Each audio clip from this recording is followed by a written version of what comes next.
Welcome to Standing Up.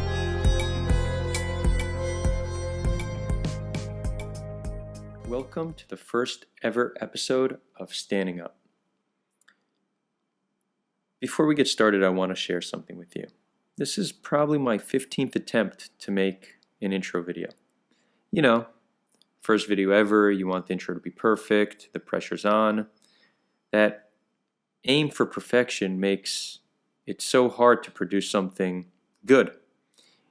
So I figured I'll just come out here, share with you how many times I failed, and tell you that this won't be perfect. I'm going to mess up. Just being able to publicly acknowledge that might in fact make it close to perfect. We'll see. No promises though, none. Anyways, first episode, I thought it went very well. Obviously, I see room for improvement. I think the production could be better. I also think I could improve as an interviewer. I'm very excited for this process and to continue to learn and to make every episode better than the last. It's possible you won't have any critiques of this episode. You'll think the production's perfectly fine. You know how we're often the most critical of ourselves. That might just be the case here. But I do want to hear your feedback. I want to know what you liked and what you didn't like about this, where you think we can improve, and what you'd like to see more of next time. Also, feel free to challenge me on anything I say. I'm happy to have good, respectful dialogue. When people challenge my ideas, I always learn. What I would say, though, is let's keep the conversation civil. Conversation with me or in the comment section in general. Let's not be hateful or antagonistic. Let's not engage in personal attacks. Our goal should be to change people's minds, to convince people in what we believe in. And we do that through respectful and compassionate dialogue. We do that by hearing what the other person thinks and what they have to say. The goal of dialogue should not be to make somebody feel bad or to beat them in a debate. It should be to change the way they see the world. And if you don't do that, then I would question why you are even spending your time writing comments. Let's try to be impactful with the comments that we write and with things that we say in general. Because that is the point of this podcast, to create robust conversation on many different issues. The conversation will remain respectful. And I think we all have a lot to learn from this process. My first guest was a young man by the name of Oueslati. He's a very inspiring guy from Tunisia who's a women's rights activist. We spoke about many issues. There's two issues I would have liked to take a slightly deeper dive into. We spoke about areas in which women and men aren't equal, but we didn't quite get into the details as much as I would have liked to. That being said, there's really no pressure. Women's rights will be a major focus of this podcast, and I'll have many interviews with women's rights activists in the weeks to come. In addition to that, we spoke a lot about areas where we spoke about how there's still a lot of work to be done for true equality. But we didn't speak so much about the progress that's been made, and I think it's essential to highlight the progress being made because it helps us turn despair into hope. And hopeful people are healthier people, but they're also more motivated to continue to persist for change because they see that activism's been effective. They see it's been effective, and they see that their activism can be effective as well. So one of the best ways to mobilize people is to not only talk about the progress that needs to be made, but also highlight the progress that has been made. I know this is a very emotional topic, a very controversial topic, and many may be upset that my first episode happens to be two men speaking about women's issues.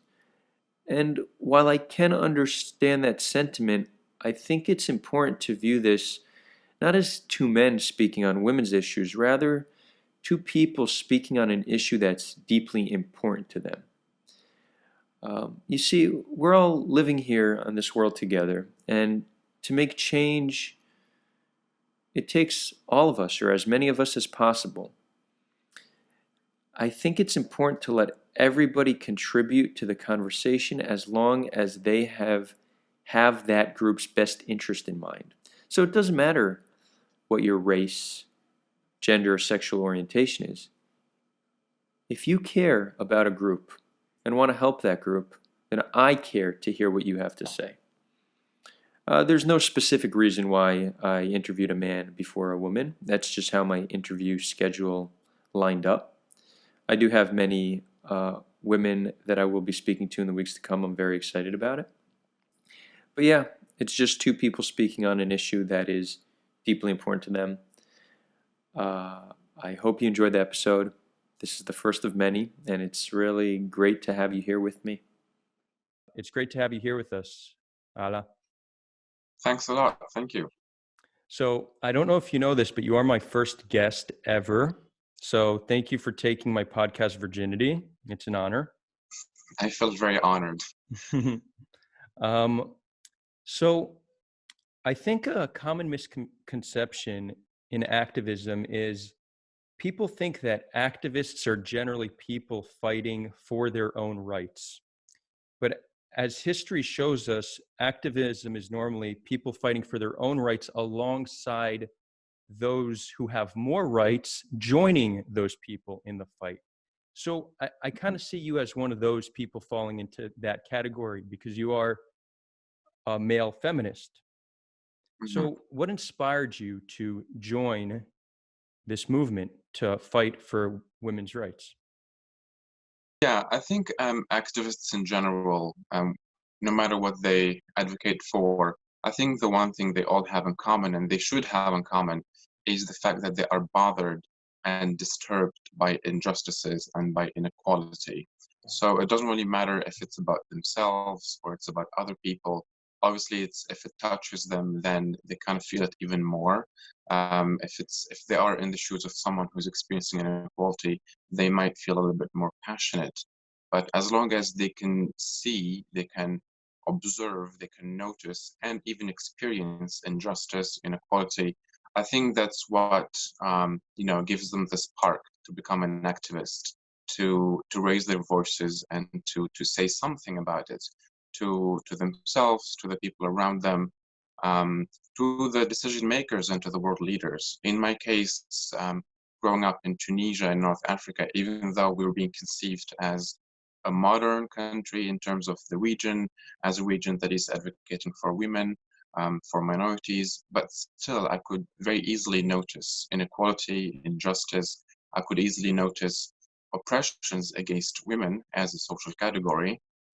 I saw it with my own eyes, I heard it. Sometimes I knew people who experienced it in my own family even. And when you see that and when you have a conviction inside of you that tells you this should not happen, then you develop this kind of energy, this passion, sometimes even anger, sometimes other types of emotions. And you want to say something about it, you want to fix it, you want to let the world know about it, and then actively try to do something that might help reduce it. So in a nutshell, I think this is how it started. But also, I think academically, pursuing international relations studies, conferences all over the world, trying to meet people who have been doing this for longer times, and being inspired by other people, other activists in my country and in the region as well.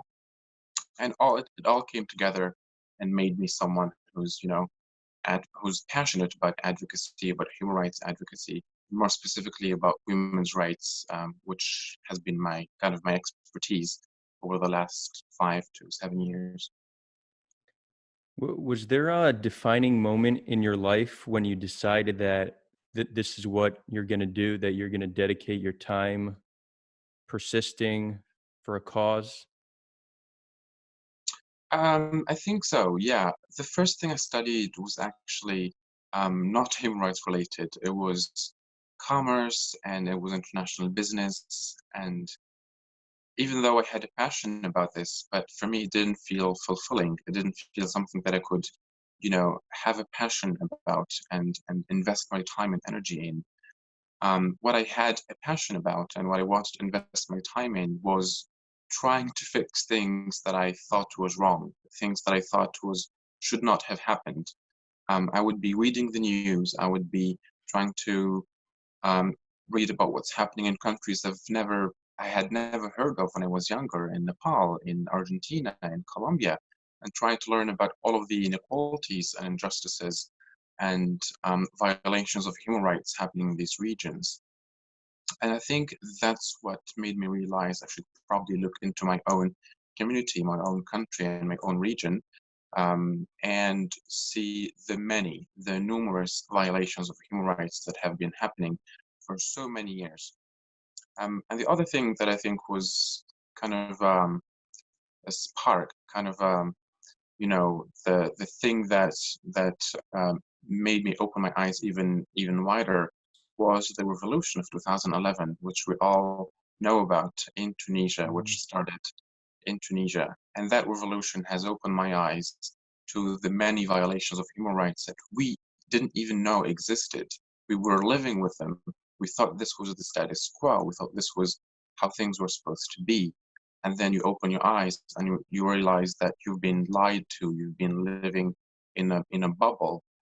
Your rights have been taken away from you systematically in a way that you don't even realize that they've been taken away from you.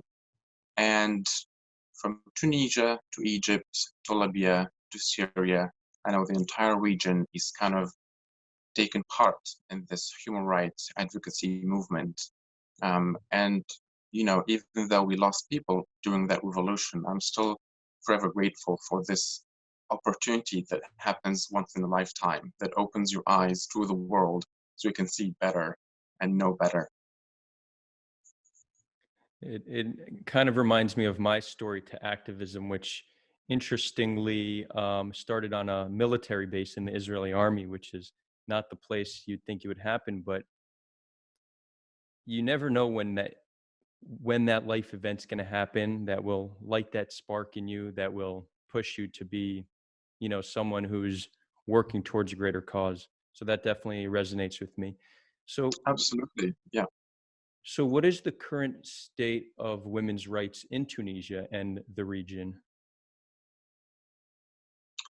If I'm going to allow myself to talk about this, obviously I do not live in Tunisia at the moment, so there might be some people who say, well, you don't live there, so you don't get to talk about it. But uh, since I am Tunisian, I'm going to allow myself to talk about it and say that the situation overall is not bad. It's better relatively than many other places in the region. Now, we have read many articles by CNN, by The Guardian, all praising the Arab Spring experience in Tunisia, Tunisia being often labeled as the sole survivor of the Arab Spring, and then the only democracy in the Middle East. Well, that's competition between Tunisia and Israel, I suppose. But I think the one thing that we all agree on is the fact that women have been gaining more and more power, more and more rights. It's not enough, and it probably will never be enough in my lifetime, at least. But the situation is better than it used to be before the revolution, and 30 years ago, and 50 years ago. But obviously, the one thing we have to all keep in mind is that as we advance in our quest for more rights, for more liberation, for more emancipation, we will also encounter more opposition, more usually male opposition, who will encounter more obstacles, more problems that women, struggle with more often than men. We have changed a few legal, um, what's the term?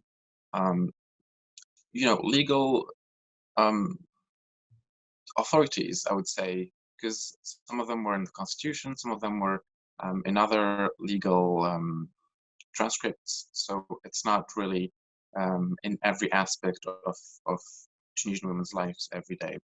But we did change some laws in terms of women's rights. I'm pretty sure you're familiar with the laws the inheritance laws, that now women can inherit the same as men.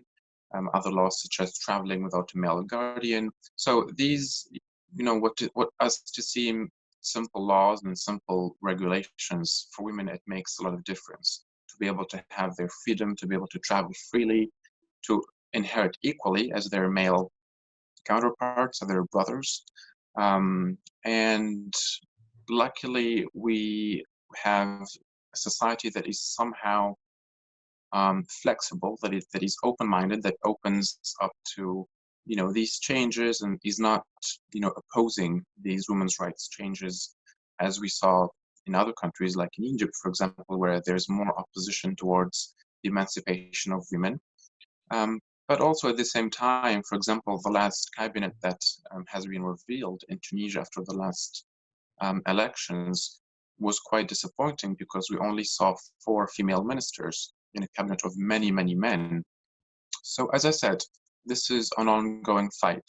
The situation overall is promising. There's hope. There's room for progress. But at the same time, the obstacles and opposition that is going to, drive us backwards, will always be there. So, are there any specific laws currently in Tunisia that are holding women back, or is it just more societal and cultural biases that are holding women back? Our new constitution, which is not even 5 years old, it's younger than that, is a pretty modern, progressive one. It's been labeled sometimes as even as progressive as or more progressive than some European constitutions, which is something to be proud of. You need that legal text that determines how life goes on in a certain country. So that is very important. Now, as you mentioned, the social aspect of it is obviously very different. The societal assimilation of what a constitution is something totally different, because people in the Midlands, away from the capital city or from big cities, would probably have no idea what the constitution says in terms of Right. personal freedoms, personal liberties, social status laws. These people would probably care more about prices, about inflation, about their ability to pursue education, to feed themselves, to find a home. So therefore, people are not as um, recipient to the constitution or to the laws as we want them to be. This has to be a collective effort. This has to be, a holistic kind of grasp of what the law says in the entire country. Um, so that's probably why in big cities that are a little bit more open-minded, a little bit more active, but also a little bit more economically superior and economically privileged than other cities, are a little bit more, reflect a little bit more better the constitution and our laws than other cities in the country. And then there's obviously the social norms, which are inherently linked to religion and to tradition.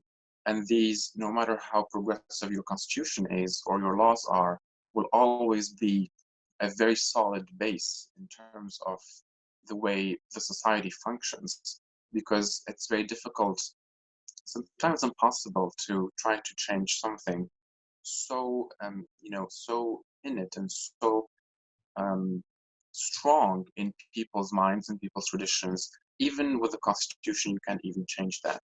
So alongside legal texts, I think there has to be some kind of a civic education, some kind of a mindset liberation, so that people will start to understand more the concept of freedom, of liberty, of social justice, of equity, that goes beyond just a simple text that the parliament agrees on.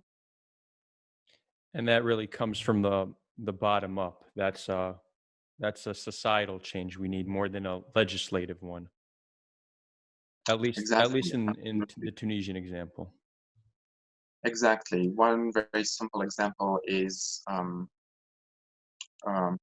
is marrying a non-Muslim. So now it's legal to marry a non-Muslim for Tunisian women. But dare a woman do that in her society, in her family, in her community, she will probably receive a lot of backlash, a lot of Right. attacks, probably even receive threats. So see, these two nuances go line in line, and people should understand that a text is important, a law is very important, but what's more important is what happens on the ground, because people live on the ground, they don't live between the pages of the Constitution. So I would say that's the major challenge we have right now as a new democracy in the region. Very interesting. So, what forms of activism are you currently engaging in to spread awareness about these issues and their importance? I started my very first attempt, I should say, to become an activist by writing stuff. Um, Obviously, social media, God bless, is our window to the world and is the way, the free way, shall I say, to express ourselves and to try to point out to violations of human rights that happen anywhere. And with the revolution, I started writing things. I started expressing my thoughts, articles, op-eds. Actually, the first experience I had, kind of formal experience I had in writing, was with the Yali Young Leaders. Perhaps you've heard of it. It's I'm also a uh, graduate of Yala, believe it or yeah, not. there you Yeah. go. So this kind of opened my eyes and made me even more passionate about expressing my views and trying to write something at least, if not change something about violations of human rights. And that evolved little by little until I pursued my studies, until I traveled the world. I started to live beyond my home, to live beyond my borders, and understand more the concepts of um, human struggles and how the scale of struggle differs from country to country. Until I was able to engage in big organizations and try to, be an active and a productive activist that can actually change things and get things done. So I think from a UN internship that I did back in 2014, I think, to a fellowship at Stanford University in California, and these two were two things that kind of opened my eyes a little bit more, but also made me realize that there's so much more I can do, and I have a lot of potential. If I raise my voice even louder, if I write more, if I reach out to decision makers, I could probably ignite change and inspire others to do the same. Until 2017, when I came to New York and I joined Planned Parenthood Global, the global branch of Planned Parenthood that works on women's sexual and reproductive health and rights all over the world. And that kind of was my moment to shine and to become the activist that I had always dreamt of becoming. Uh, but again, it's less about me and more about what can be done. What can I what can I do? How can I add my effort and my contribution to something so important, to something that can change lives, that can improve lives, and potentially even save lives, as we saw. And oftentimes, lives can be saved by a simple change in policy, a simple change in a decision by a leader, and adding my voice to this kind of to this to this fight made a difference in many situations. So pretty much this is the course of my activism. I still try to raise my voice whenever I see something that bothers me. I still try to write, perhaps not as often as I should, but yeah, so working alongside women's rights organizations, notably based here in New York. We have the UN, obviously, we have many other organizations based in the city, and sometimes taking part in events that would potentially, I say potentially because oftentimes these events go on and then nothing changes after that. But that's why I like to put myself in events, in uh, conferences where I can see change can happen. So my presence and my voice might contribute to that and make change happen over time.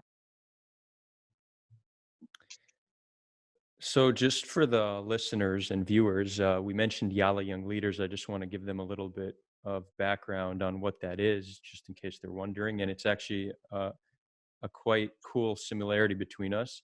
So, Yali Young Leaders is an online journalism course, and they find people from all over the Middle East and North Africa, and they give them the tools necessary to become journalists and/or activists. And one of the greatest benefits of this course is that it introduces you to like-minded people from all over the Middle East and North Africa. I enrolled in Yali Young Leaders, I believe it was in 2014, and that's what gave me the confidence to speak out on issues that were important to me. So I think Ala, you and I are just two of many who have been inspired by this organization. If anybody is interested, I would check them out. I'll put a link in the description. Um, yeah, so I want to I talk about, agree. I add my voice to you. there we go, great. So I want to talk about things that I think activists may be doing wrong. One of the reasons I wanted to start this podcast is because I think that there's a growing brand of activism that seems certainly well intentioned, but potentially not progressing the movements they're fighting for. Um, Mhm, I think they might be backtracking the movement. mhm. Um, and I think that giving activists an opportunity to speak not only will raise awareness to their cause, but it's also an opportunity for us to get to the bottom of these different approaches to activism. So Yeah. you said something earlier that resonated with me. You said, I don't think I'll live to see full equality. And I think it's good that you said that. And I agree. Many activists, I think, believe that they will see all the change they want in their lifetime. And it kind of pressures them to, it gives them a sense of pressure and demoralizes them when they don't see the results. But often to see results, you need to look in like a time frame of decades, and people simply aren't too patient. So I think many activists, because of the urgency of their cause, they get very frustrated, and and I guess they're also frustrated by the initial injustice that they're fighting for, that a lot of their activism seems to come from a place of anger. Now, Mhm. it's not for me or anybody else to say who can or can't be angry. Anger is certainly justified. The question is it necessary for activism? So I personally think that I'm driven not by anger, but by love and passion. I want to see the world become a better place. I want to see more equality and more justice. And that's what inspires me. Um, so what are your thoughts on that? What drives you? And do you think that anger is harmful, or do you think it's necessary for activism? Mm, this is a tough one. I think, I think a single individual who's who's not okay with violation of human rights anywhere should have all the emotions and should have all the feelings. We're human after all, and activists are no less or more human than any other individual. We just like to express ourselves and express opinions about other people's lives. We care about other people's lives, even those that we don't know. And I think, I mean, yes, a place of peace and love is obviously the ideal situation.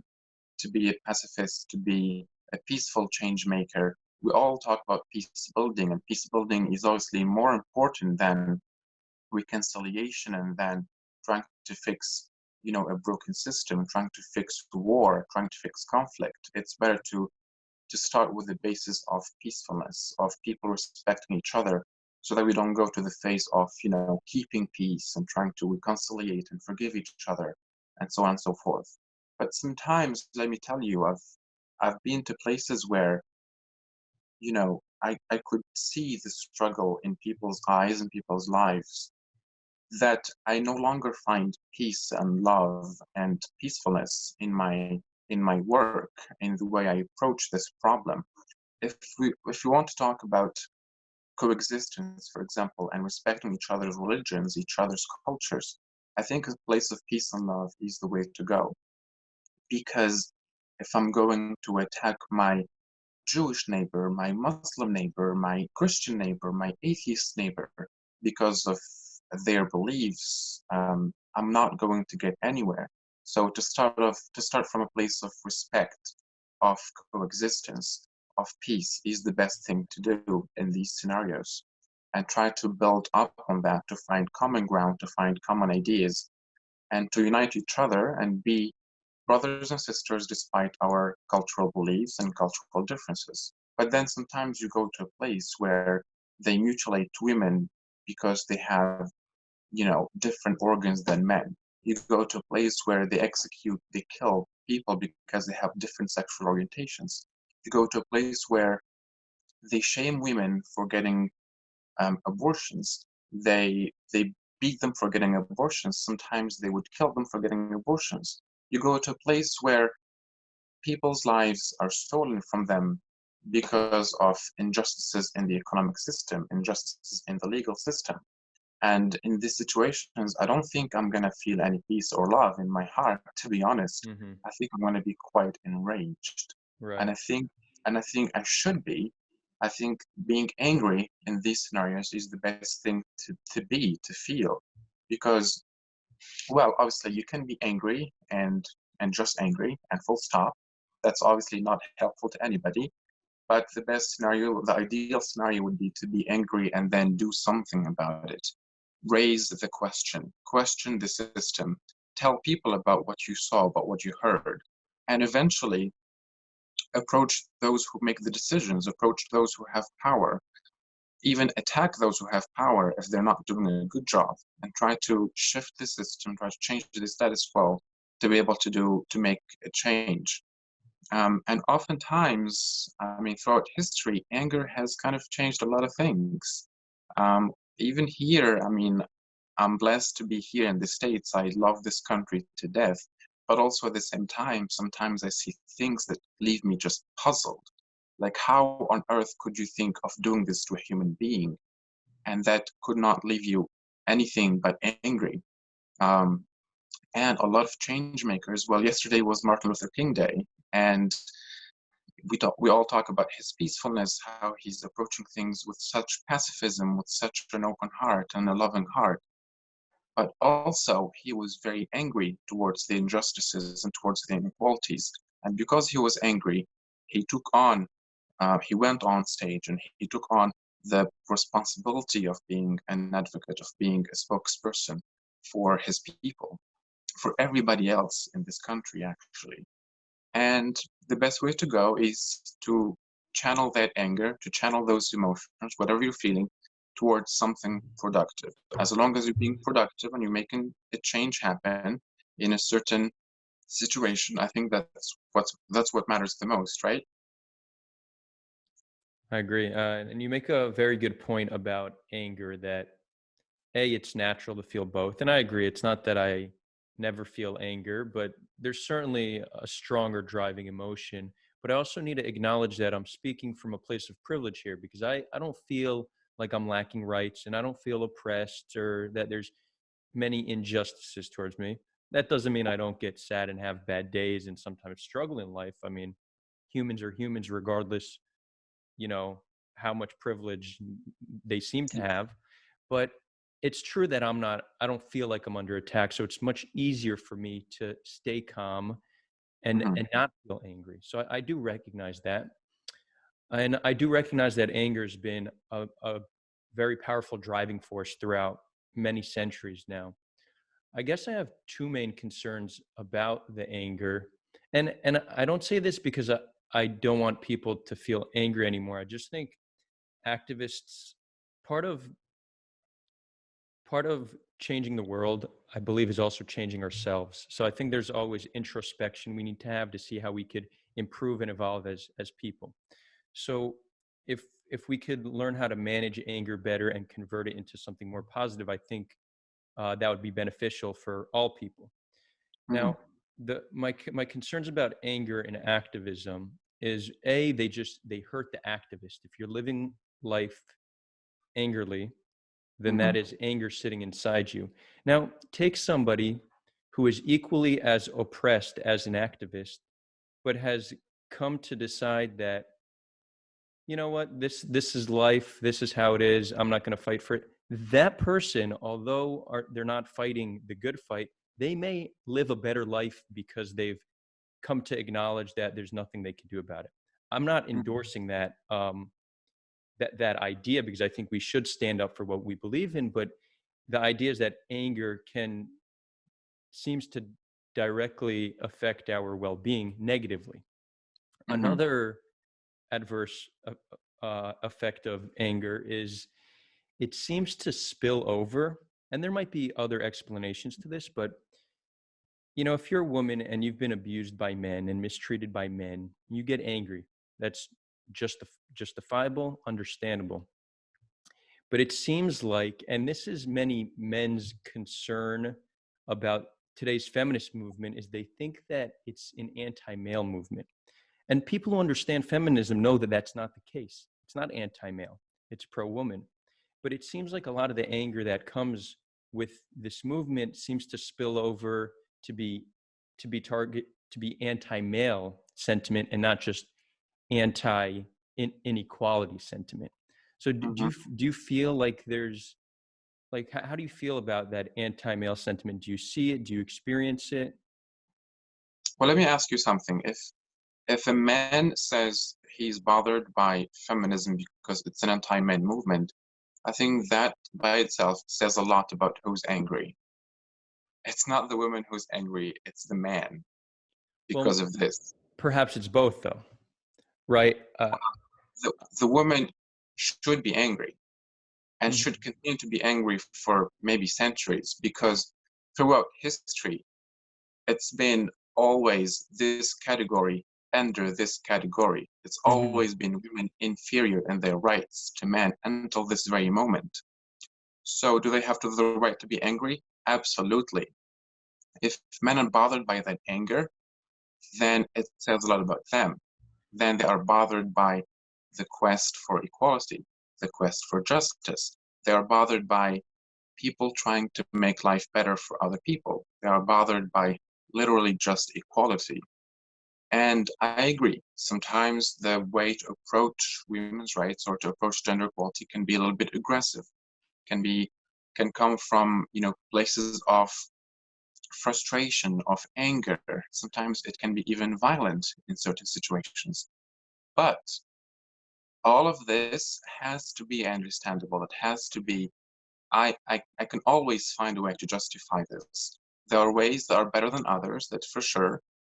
But to attack feminism because it's an anti-male movement or it's an anti-men's rights movement is the most absurd thing one person can say. But it also says a lot about the core of our problem. It says a lot about masculinity and how fragile it can be and how toxic it can be. In other cases, it talks about the psychological um, issues that we might have as a different gender from women or from other genders. It talks about the the dominance and the scale of power and how the power has always been in the hands of man. Even when talking about granting women more rights and more freedom, it was in most cases men agreeing to do so. It was men saying, okay, let's do this. It was men wanting to try to change something about this. So I think we have to look at this from a like we have to look at the bigger picture. Women have never been equal. Women have never had equal rights as men, not in a single country. So for them to approach this a from an emotional perspective, um, from a passionate perspective, I think I will give them the total. I mean, it makes all sense. You know, it's not going to be um, a diplomatic talk. It's not going to be a roundtable talk. So These roundtable talks have happened and they have all failed. And the real change we're seeing nowadays is change coming from bold women, from strong women, courageous women who are taken on stages and who are talking courageously and unashamedly about all these injustices happening to them and to their sisters and friends for so many years.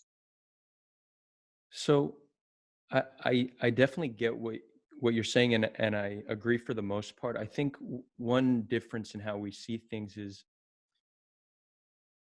I don't really look for when I see men who are upset or angry. I don't say that whether that's justified or not. I really don't really look for blame or who started it or who's more at fault. I'm really looking at in terms of what's the most effective approach. So Mhm. what I'm really trying to get at here is how can one of my what I'd like to do as an activist is help other activists be more effective in the work that they do. Now, I think that you're 100% right that a lot of the people that get upset with activism are people who don't like change, and they've existed through all the eras. Every movement that happened, there were those who were upset by it. They'll always exist, and I think they're just, you know, that's some part of society that they're just going to need to deal with being upset that the world is changing and becoming a better place. But I'm also concerned that there's a lot of potential allies that are being turned away because the conversation isn't being had in the right way. It's more and more common to see like a kind of anger against white men in general, men and specifically white men. We see that Mhm. terms like mansplaining be thrown out not only when mansplaining is happening, it's just if a man contributes. Like I've been accused of mansplaining when I really was just Me trying to have a too. yeah, and Yeah. I was just trying to have a conversation. That makes me feel like it's like I want to work with you to make to fight for equality for women, but it makes it harder for me to help when I feel like I'm somehow guilty for being a man. Now, Mhm. I get mansplaining. I actually had to correct my behaviors for that. I noticed a few years ago that we were in a conversation having a bunch of people having a conversation, and I noticed that I would disregard what the woman in the circle was saying, and I'm like, I, I I caught myself doing that. I'm like, why am I doing that? So this could be something, some deep cultural explanation. It could also be something biological that we need to correct for. But acknowledging it and working on it is super important. But I think that if we can have this conversation, if women and activists in general can explain to men, listen, men often speak in a condescending way to women. It's something that we need to pay attention to. I think that's way more effective than saying mansplaining. It just seems like Mhm. we're taking the wrong approach here. So I'd like to see that happen. And it's quite possible that the majority of activists are doing it right. And we are only seeing the extreme ones that are most vocal on social media. It's very hard for me to say if the majority is really rational and doing things in an empathetic and inclusive approach, or if the majority are radical and have disdain towards the other side. Yeah. From your experience, have you seen what do you think the state of activism is today? So I don't think, I mean, obviously, no one is always right and no one is always wrong. And similarly, no one's always guilty and no one's always innocent. But people live their lives based on repetition, and repetition becomes norm. And norm, if it's a bad norm, it haunts us forever and becomes Mhm. so bothersome to the point that every time we discuss this angrily. We discuss this with a lot of emotion. And this explains a lot of what's happening today. You talked about white men being always guilty for simply being white men. Well, to some extent, it makes sense for a lot of people to feel this way, women in particular, because it is in the hands of white men throughout history, maybe 99% of the time that they had the power that could make the change happen, but they didn't. They used this power to maintain things as they were and to even make things worse in some situations. So the same thing for between the racial differences here in the United States, for example, where white people have always had the power to make things change, to attack and to combat racism, to combat racial injustices, to combat economic injustices. Some of them have, which is great, but a lot of them haven't. And that's what makes these distinctions important. And this is what makes Black people still feel, unequal in many ways. This is what makes women still feel unequal in many ways to men. And being accused of mansplaining, I totally understand that sometimes men do mansplain. Sometimes men do, in a condescending way, as you said, explain something that they might not even understand, just to show a kind of superiority, a kind of privileged over over women, or simply just to exhibit some kind of a male dominance, a male power that they have grown up with, that they inherently, you know, um, were taught as kids, as teenagers in a male society, in a male dominant society, which tends to be the the status quo in most societies all over the world. And that does make a lot of sense. Sometimes you're not mansplaining, sometimes you might be sharing your opinion, and then you might be accused of mansplaining just because this is the way to go. This is the most, appropriate, or the easiest answer a woman can um, tell to a man if she doesn't like what she's hearing, or if she doesn't like the opinion.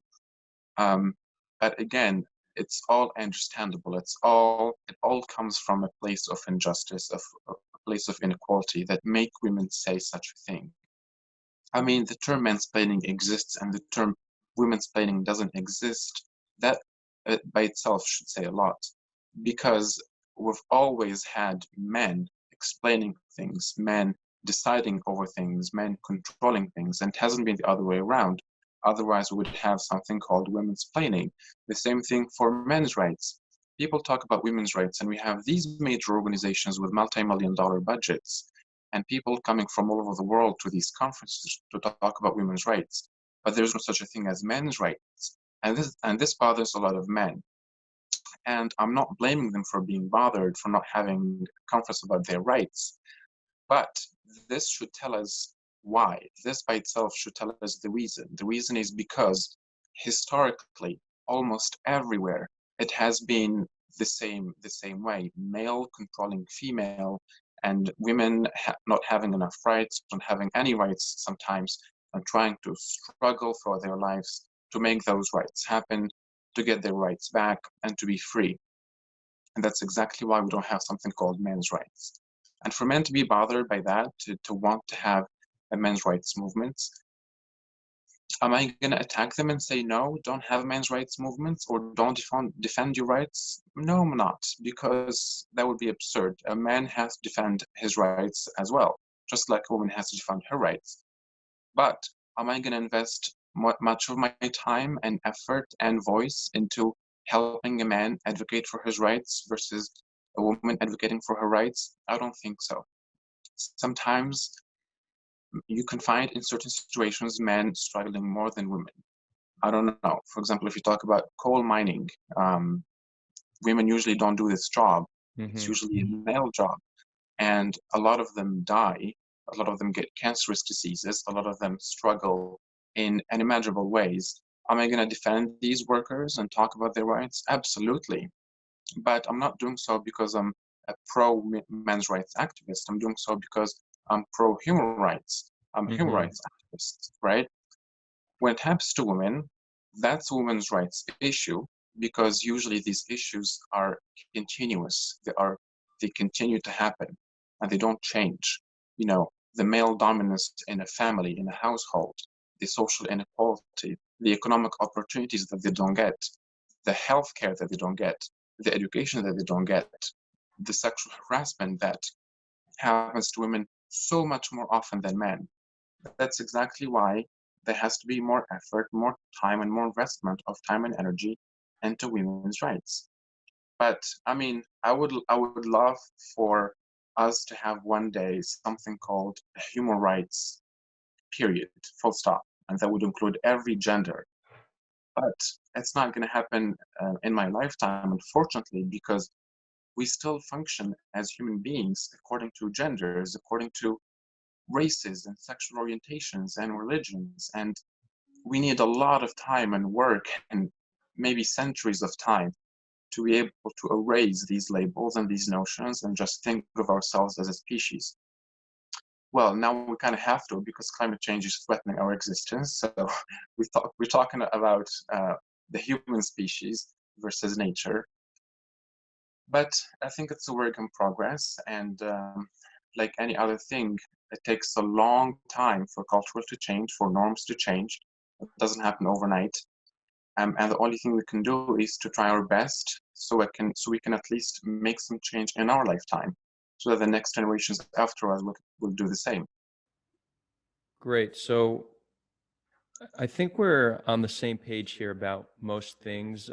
I do see some areas of difference, and I'd like to explore those more. I think the audience gains more when we could discuss our differences, Hmm. and maybe by the end of the conversation, they can be our similarities.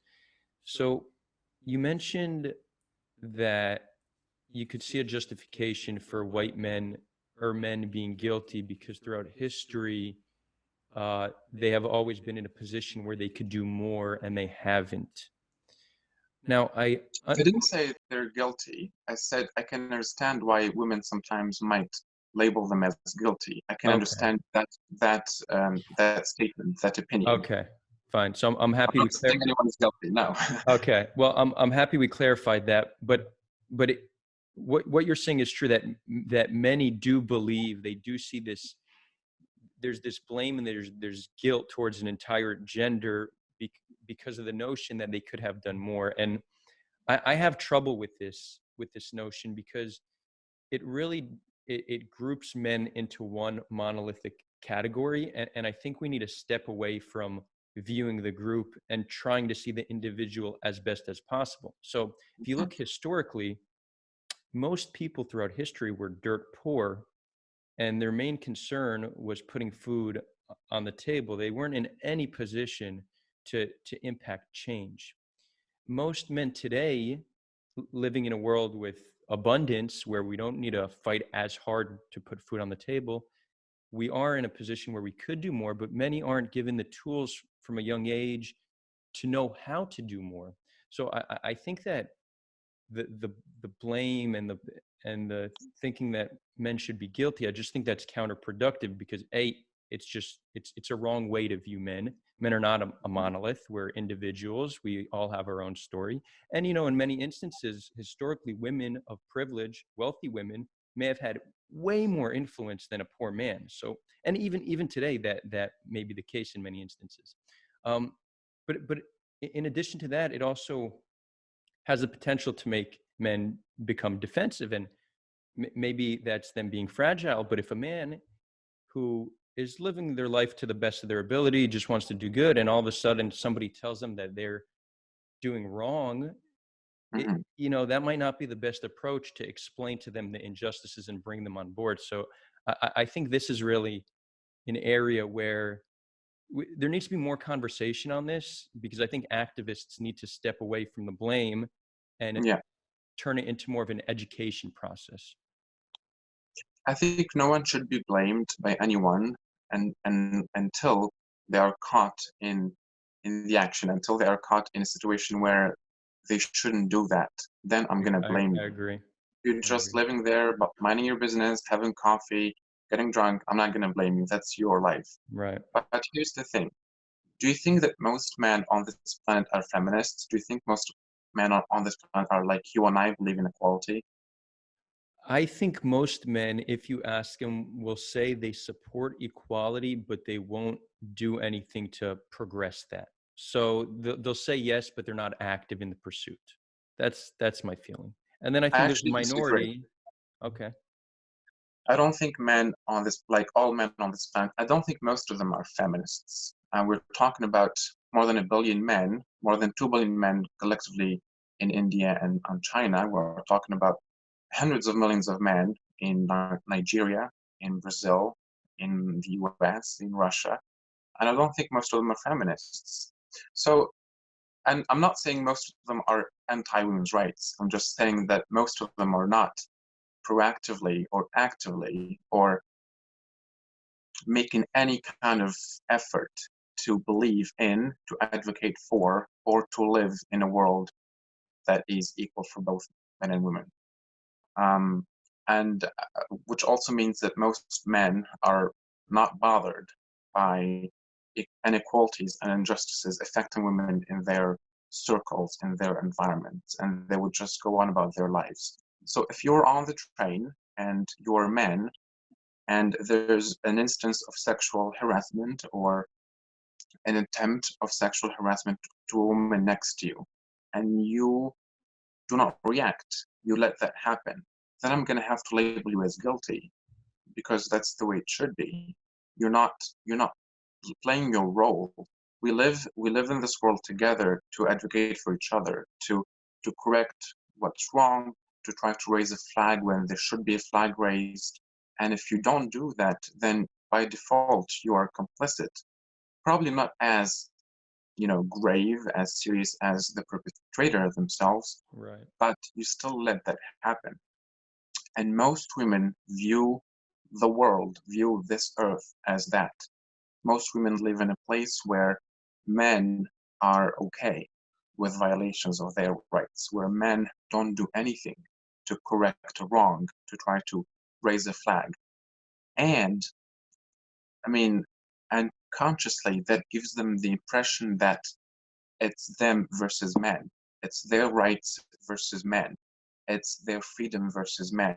And that builds up in their minds, not all of them, but a lot of them, most of them, especially if you're in a middle class society.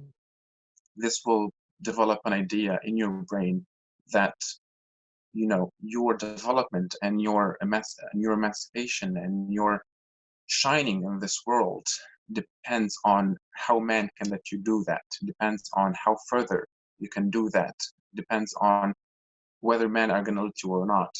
And that builds up a sense of anger, a sense of us versus them, a sense of guilt even.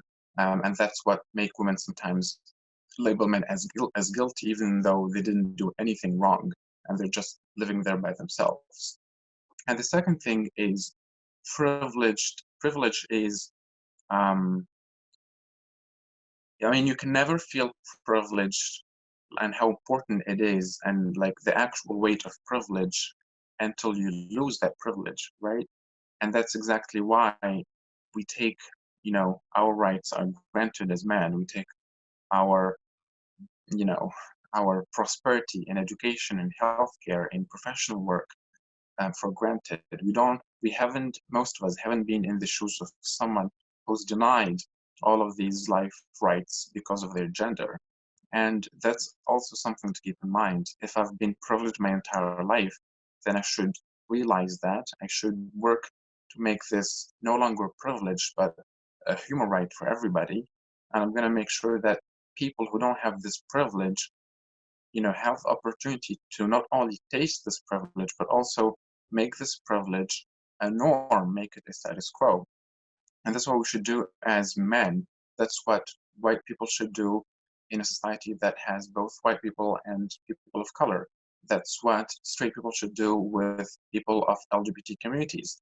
So it's all about making sure that that is no longer a privilege, but a collective human right that people share in a given society. I agree completely.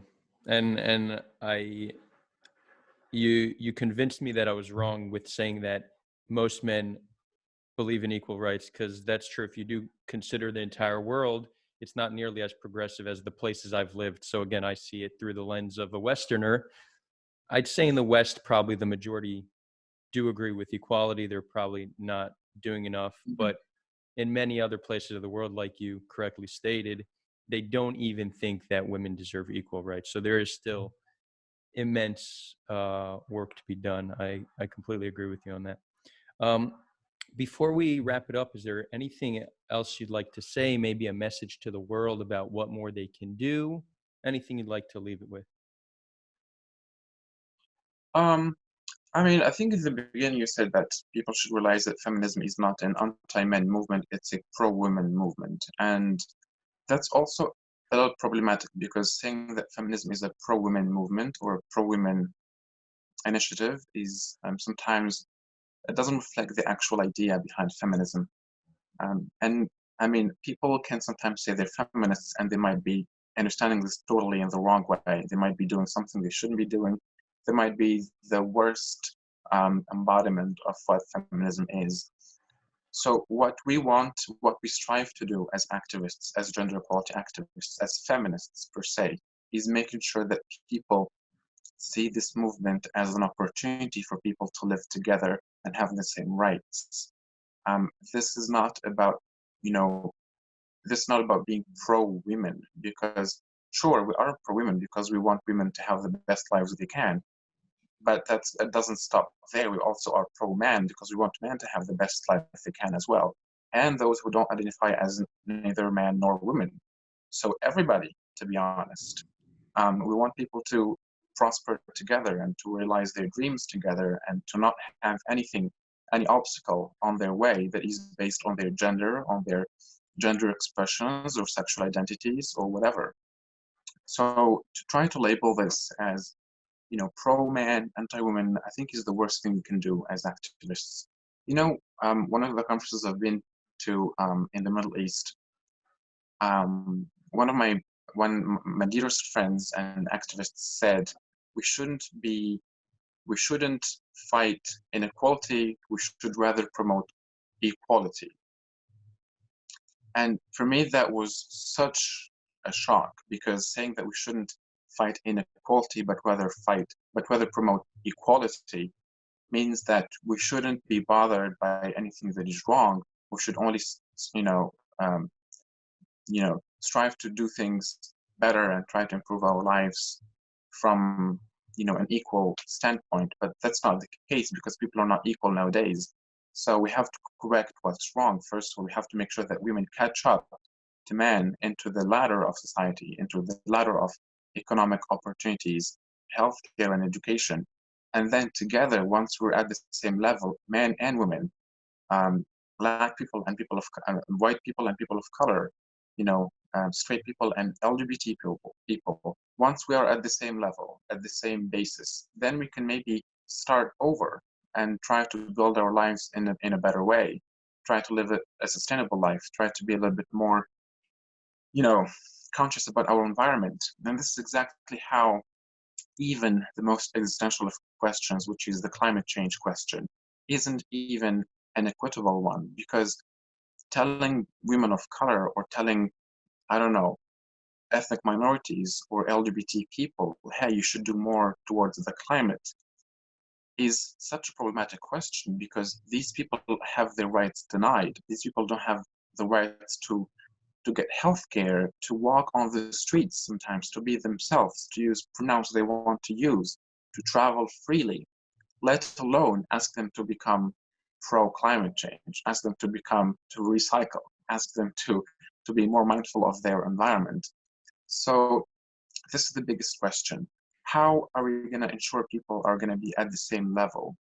Because once we are at that level, then we can think about bigger questions. Then we can think about, prospering as a species, prospering as a global community. But until then, a lot of people will not think about any of these big questions because their most basic rights are being denied because of who they are, because of their genders, because of their expressions.